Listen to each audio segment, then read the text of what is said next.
The following episode may be upsetting for some listeners.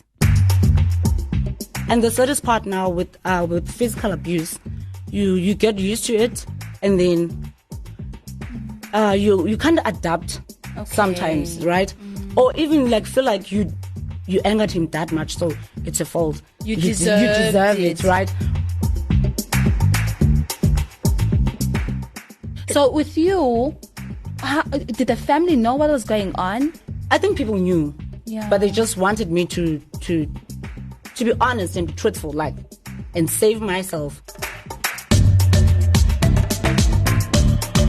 Don't hold back. Say it loud. What's up, everybody? My name is Nozibele Qamngana-Mayaba. Welcome to Don't Hold Back. This is where we say it loud. If you're coming from my YouTube channel, welcome. Thank you so much for joining us. Today, we are tackling a very heavy topic. We are talking about gender-based violence. GBV is so widespread in our country that the president himself declared it a national crisis. Today, we want to unpack: how do you even see that the relationship that you are in is abusive and toxic? And what role do relative friends and family play in making sure that they get their person out of this relationship? Today, I am so excited to be joined by a very special person. I have followed her for quite some time on social media. I've always been a fan. I think she is a superhero. I've always been mesmerized by how she goes out of her way to help others. She is a very outspoken person when it comes to gender-based violence. She is an activist. She's also an actress. Please help me welcome in studio Lona Bawuti. Thank you so much. Also, you like me. I love you. What do you mean? I followed you. I think it's about 2 years now. Is it? I think the first story that I followed you from was you fundraising that this boy, undergoes his rite of passage. Oh yeah. And I was like, I need to know this girl I remember more. you even made a video that you guys gonna come, and you didn't. I know. You did not come. Why are So you owe outing me on? You owe me, definitely. I know, I You owe me. you. But listen, I'm so excited to have you in your studio. Before we go forward, I am a big foodie, right? I love food. Okay. And I've asked you, and actually all of my guests, to come in with a snack, Okay. right, that we can share. I see some bowls, right? Yeah. What did you bring today? Wow, those are noodles. Noodles. Yeah. Okay.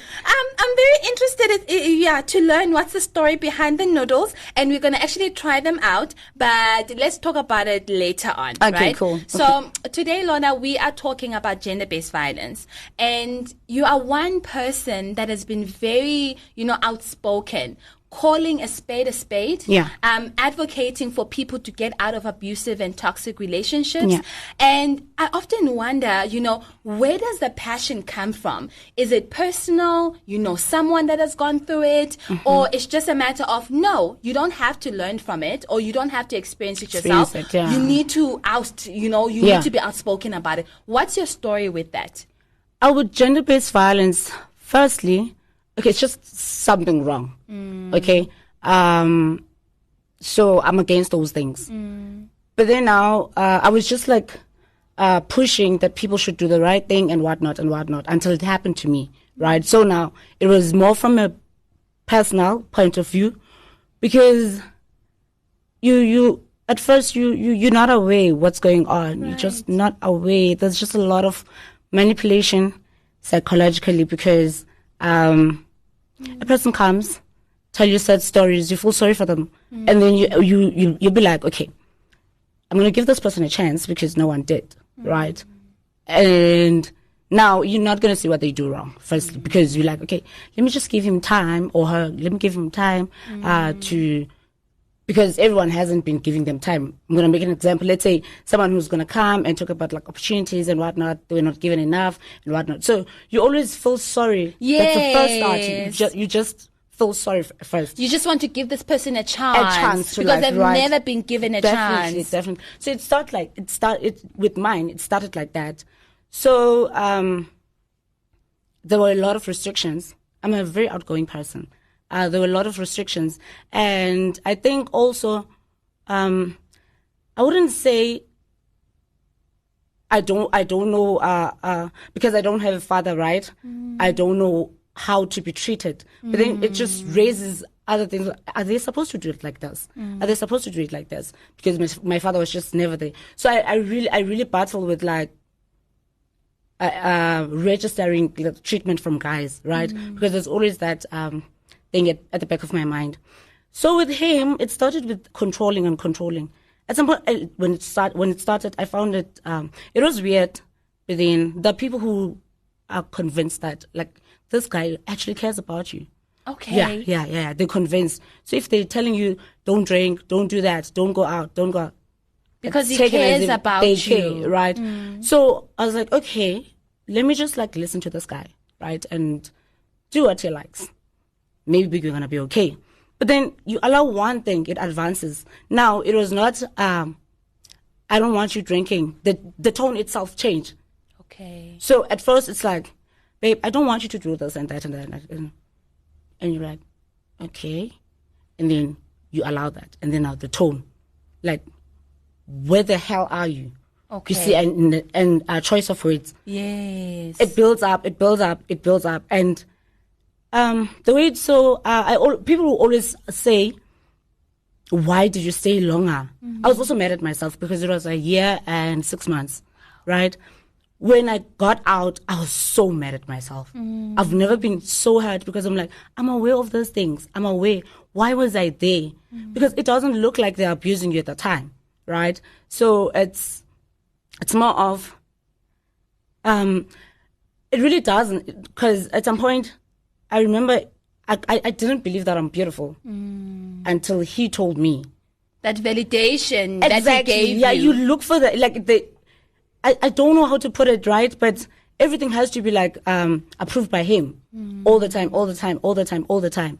So he would tell me like, stop wearing short stuff, what, and then the beating started as well. Wow. So it started firstly as a manipulation, and then it started, I can sense more, psychological, playing with your emotions, and then eventually it started getting physical. Yeah, definitely. It did. Are you comfortable in sharing just even that first incident where it started getting physical? Yeah, definitely. I am. What were you thinking from the, was it a slap? Was it a push? It was a slap. Because I remember back home, I was at my aunt's place. We had a braai. So I think we were 3 months into the relationship. So we had a braai. Obviously, I was drinking. And I know that he was going to pick me up. So he came later on. And then I think I was trying to kiss him or something. And then he was like, you smell of alcohol. And then the slap happened. And now I'm drunk. And I'm like, what is going on? And then I let that go. And then it would continue. I remember this other time I also lost my phone. And I misplaced it rather. It was new. And my mom even bought it. It was not him. But then like he slapped me. I don't know. There were just like a lot of slapping for no reason. There were just a lot of slapping. And the saddest part now with physical abuse, you get used to it, and then you kind of adapt sometimes, right?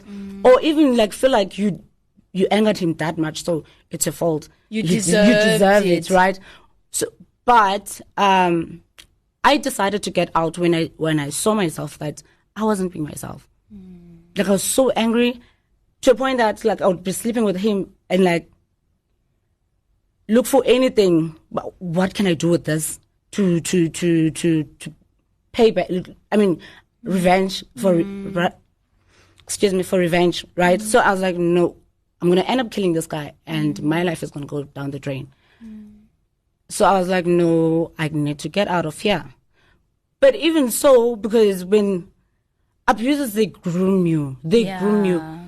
Even when he would bet me, like when he apologizes, he would be so sincere. And you think to yourself, he will never do it again. Like every time he does it, it's like different. All the time. I swear to God, if he could, he was going to give me the whole world.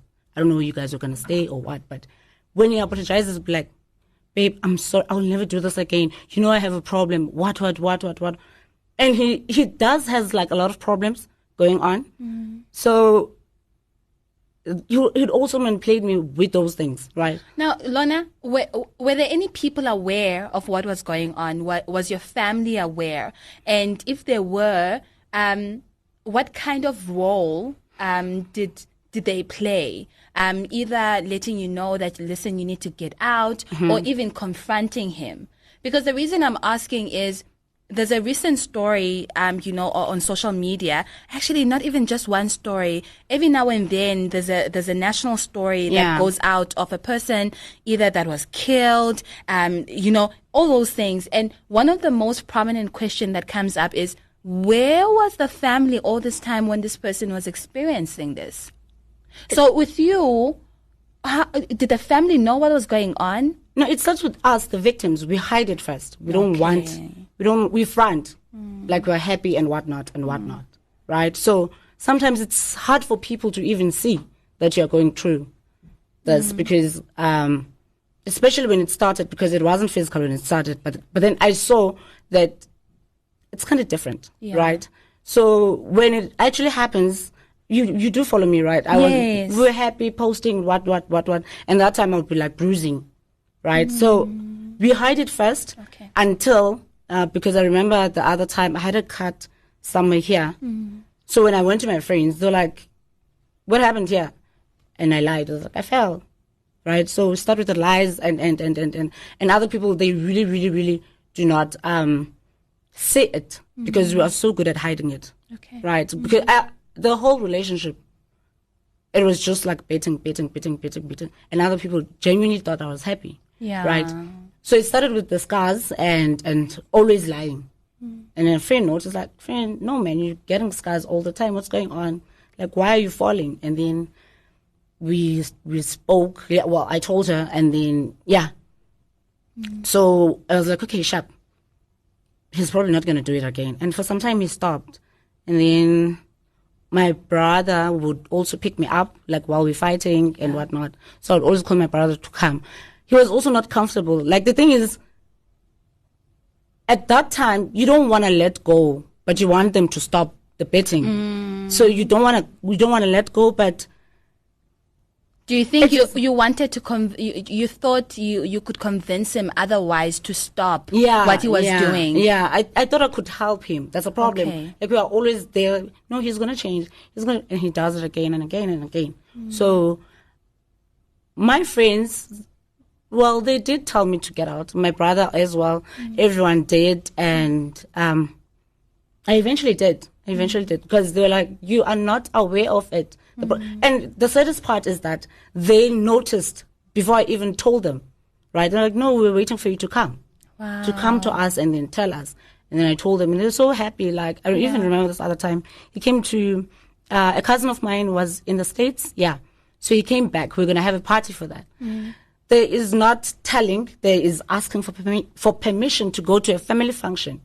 That's how far it was. Wow. So I went, and he was like, okay, I'm going to pick you up during the day. I'm like, but it's a family bride. And it just did not make sense. And I spoke about it. I asked for the permission, right?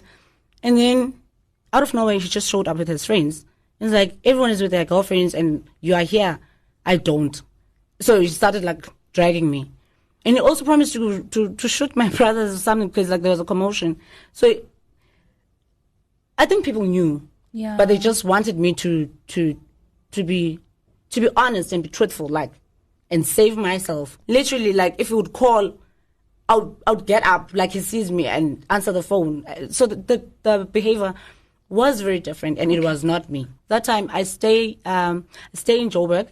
He stays in Tat, and he had that power. Wow. I did not go out. I did not drink for the whole relationship. I did not drink. I did not do anything. Because you were afraid of how you might react. He will call it true if he wants. He will video call me. If I'm in a different house, he knows my space. So like, where are you? Blah, blah, blah. This and that and that and that and that. You have to explain. Yeah. When it comes to gender-based violence, Lona, where did we go wrong? What is happening? What are some of the interventions that needs to be addressed to mitigate and really bring about the conversation forward and really just bring more awareness that this needs to stop? I think this has been way back. Like she put it very well. Like there's nothing to be done. They should just stop. We're gonna march. We're gonna wear dukes. What if they don't want to stop? It won't stop. It doesn't depend on us. It doesn't depend on the victim. Absolutely. It does. They will never. Absolutely. Even after this, someone is listening, and they'll probably do it. Yeah. So there's no amount of like us trying to do something. They should just stop. The whole thing depends on them to stop. That's it. We need them to be accountable. Whoever is being the perpetrator, we need them to be accountable. That you just need to stop this behavior. It's unacceptable. And that's it. So Lona, as you got out of the relationship, how did that affect you? With your outlook on life, but also with the thought of, would I ever consider being in another relationship? What was that journey for you? Well, how did that affect you? I'm such a lover. No, I'm going to continue dating. Like, I give people chances. Yeah. Because this one hurt me and this one wants me now. I'm not going to punish them for someone's doing. No, I don't do that. But however, I don't want to be shouted. Yeah. Like I panic because in that relationship, when we shout, something was gonna come up, right? So I'm very sensitive to like pitch, tone, also the restrictions as well. Yeah. Yeah, because I'm an adult. Like what? I'm an adult, just 27. Yes. So, but I'm still a part of me is still scared. So my boyfriend owns a gun. It's gone. It's licensed. Yes. It's not. Yeah. So I remember this other time we were traveling, and he just took it and put it next to him. I freaked out because I knew what that meant for me, right? And he did not even notice, but I freaked out. I was like, what is this now? So I think more than anything, I always like look back and be scared if this one is not going to do it. And but still, I'm still dating, so it hasn't affected me. But you're more cautious. Yeah, You're that's the word. Yeah. Yeah. Now, we recently got also introduced, or were made aware of a recent case in Mthatha, and you're one of the instrumental people that coordinated a march for #Justice for Hlehla, right? And for someone that is listening, there are those that are saying, oh my goodness, are we having this conversation again? So sometimes people zone out of these conversations. But when you are one of the people that has always been consistent. Because the violence is consistent itself. It's there. So is that what, because my question was going to be, how do you keep going? How do you continuously, even if it's a handful of people that engage, you don't tire down, Lona. You continue to fight and you continue to make people aware this is wrong. This needs an intervention. I'm just against anything wrong, especially towards women. Like we have been mistreated for the longest time. Sometimes even culture itself, it's always like putting us down. Yeah.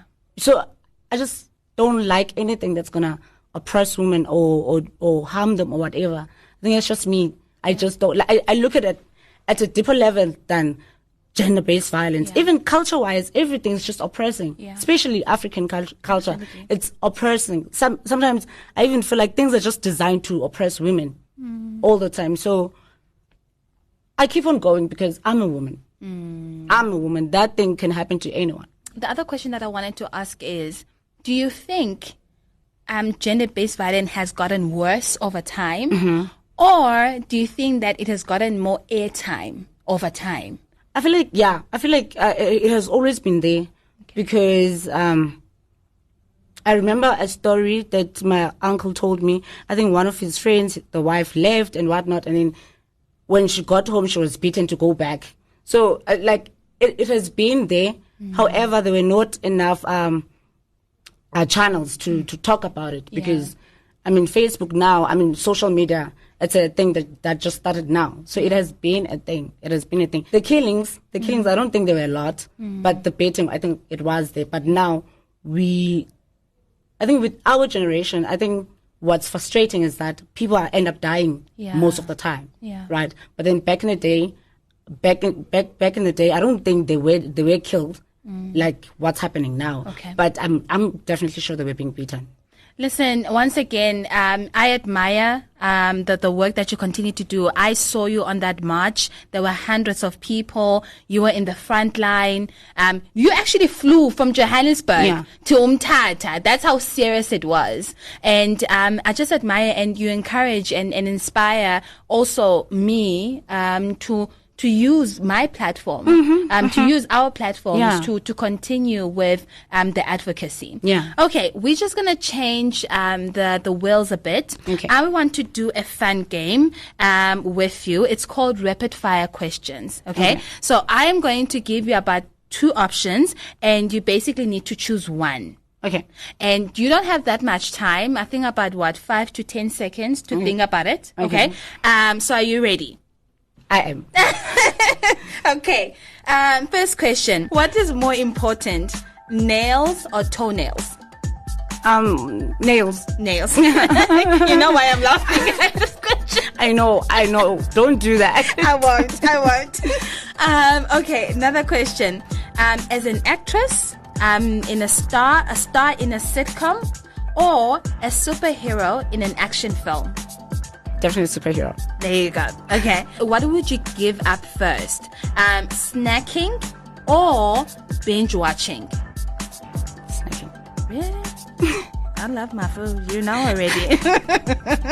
Okay. Are you holidaying back home or somewhere new? Somewhere new. Definitely somewhere new. Okay, Lona. I want to see places. What place would you like to see? I would want to go to, firstly, Zimbabwe. Okay. Yeah. Victoria Falls. Yeah, definitely. Yes. Yeah. I would love that actually as well. Okay. And then this one is more open-ended. What is your clothing choice on a Sunday morning? It has to be like baggy clothes. Okay. Yeah. Like a baggy tracksuit. Yeah, and a big t-shirt maybe. Okay. Yeah. Okay. I enjoyed that. Okay. Can you actually talk about the toenails? Don't do that. I love it. Lona, guys, was so nervous. She was like, listen, I need to get my toenails, on point. I'm like, Lona, they're not going to zoom in on my toenails. How are we going to see it? Imagine me trending now. See, we're not going to see your toenails. Good. Okay. Now, Lona, as we're wrapping up the show, just a few things that I wanted us to discuss.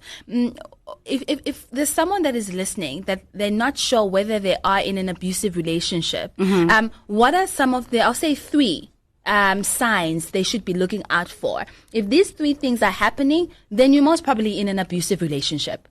Controlling, that would be the first one. There shouldn't be the restrictions. A lot of them, yes, you can like compromise here and there, but there should just not be a restriction that you do not want. Yeah. If you want to go out and you are told not to go, that's a red flag. Second all one? the time. Second one, it's that psychology manipulation where you think that the only people that will love you and whatnot. Yeah. Also, I think like if you're not given space, they're just always around you, always around. Like if they're, let's say with me, it was the phone. Because like he was always calling me all the time. Where are you? Video call. So if they don't really give you your space to be you, then it's a red flag. Yeah, it's a red flag. So controlling, the manipulation, psychological manipulation, and also just not giving you room where you can be yourself. You can even spend some time alone with yourself. You constantly need to be in this person's company, or they need to know where you are always. Yeah, all the time. Yeah, definitely. And then the other thing that I wanted to ask is, what role do you think that family, friends can play? In making sure that they continue to protect someone that is in an abusive relationship? I think it's to make them aware first, because most of the time when it starts, you are not aware, and then even when it's happening, you still feel like it's gonna stop, right? Like make them aware that you might not come out here alive or the same, because I myself sometimes get scared of things that I'm not sure of, right? Like of things that I do not know. Like I remember this other time, my boyfriend, we were having like a bit of an argument. It was not really an argument, right? For the first time, he kind of raised his voice, and I freaked out. Like, I freaked out. So you are just never the same. It happened. You live with it. You are never the same. So I really feel like they make them aware, and also of the dangers that this could mess your head up, right? Or you can also harm that person as well, ruining your future, because sometimes if you guys are going to be fighting and things are physical, in you defending yourself, you might hurt that person too. Where what's going to go on? What's going to happen with your life? You're going to go to jail. You murdered. It doesn't matter who started. You murdered someone. So yeah. I think, you know, what I'm getting also is that the psychological part is something that I think we underestimate, that it messes you up. It does. I've never experienced any form of abuse, but I remember when there was the Hlehla case, you know, justice for Namhla, justice for Hlehla, I was so taken back. I was so traumatized that I kind of imagined myself in that situation. Now, the most disturbing thing is that we have a neighbor, and it was during that time where it was at the height on social media, and I heard a scream, I heard a cry next door from my neighbor, and immediately I got out of the house and I went knocking. Literally hysterically, because I thought to myself, oh my goodness, she's in danger and there's something happening. And the first thought is she's experiencing some kind of violence in the house. And she's just heard news of a passing of a family member or a relative that just passed. And hence she was crying. But I reflected back, I'm like, oh my goodness, if I could feel this way because as a result of following a story, it's how much bad. More for someone that was there? Who experienced it. It's very bad. It's very bad. And they really do underestimate it. You are never the same. And the sooner you get out, the better. Now, just as we summarize and as we end off the show, what are your last words as we're talking about gender-based violence? Do you think there are enough interventions, whether from a government point of view or from the community? What would you like to see happening to just stop this? Legally, I feel like there should be harsher punishments, right? Because especially with couples, normally the police would tell them that they should go home, fix this, talk about this. But she really went to lay a charge that she was beaten, right? Also, community-wise, I feel like there should be organizations. There were things like called street committee and whatnot. They should be talking about those things. Like that person should be attended. Literally go to his house or her house, because sometimes it's the other way around, right? So women should be made to feel safe. We should see that we're in a safe space, right? So I feel like we are really being let down by the systems as well, because these people they walk around, they beat you today, you lay a charge, and sometimes like it doesn't even happen. They don't even come. Sometimes police are called that this and this is happening, they don't come, or come later. Or maybe someone has already died, right? So I feel like a lot of things are just letting women down. Our systems need to be on point. Our systems need to be structured. The punishment needs to be harsher. A lot needs to go out into the community. I like the example that you made about a street committee. I know when we were growing up, there were street committees. Definitely. And there were people patrolling, making sure that the community is safe. So those things should be brought back. I absolutely agree. Now, Lona, let us go into the food, okay? I know you came in with some noodles. I need to know the story behind the noodles. Well, this is our struggling meal. Okay. Yeah. I've As a heard about it. student, Yes. college, varsity, whatever. Yes. It's a go-to. Okay. I actually like in noodles with usually some peppers, fry some peppers, and then add a little bit of a chicken breast. Yeah, if you're privileged enough, you could do that, but this is perfect on its own. Just on its own, with some flavor. Every day. Okay, you know what? Let me try. Every day. I need you to try with me, okay? I'm going to have just a bite. What flavor is it? Mm. I think it's beef. It is beef. No, it tastes good. It reminds me of my. I don't think I've had noodles like since 10 years ago. Yeah, it gets to that point. Like when you're used to it, you don't want it anymore. Yes. It gets to that point. I get what you mean. Yeah, because it's morning, during the day, when you sleep, same thing. Okay, I'm gonna have one more bite. Okay. You just imagine meat. It works. Really? Okay. That was really lovely. As I said, it reminded me of my student days. Thank you so much for that, because it was a long time ago. Okay. For a second, I could see myself. Went back. Yes, I went back. Lona, thank you so much for coming through. I really, enjoyed our talk. I've learned a lot from your story. More than anything else, you just, emphasized everything that I've been feeling. How strong you are, and how you've continued to use your voice to bring about change in our community, how you've used the platforms on social media, wherever, to make a strong case about what is not going right in our communities. May you continue to do so. I wish you well, and I'll continue to follow you. Thank you so much for coming through. Thank you for having me. Nice. And that is it for today, guys. Thank you so much for joining us. I learned a lot from Lona and her story, and I hope you did as well. One of the things that stood out for me is those things that you should notice to realize whether or not you are in abusive or a toxic, relationship. The controlling, the manipulation, and also not being allowed to, thrive and be in your own space. This is Don't Hold Back, where we say it loud. This is a podcast in collaboration with DW, Jacaranda FM, and East Coast Radio. You can listen to this episode and many others on where you get your podcasts, and of course on YouTube.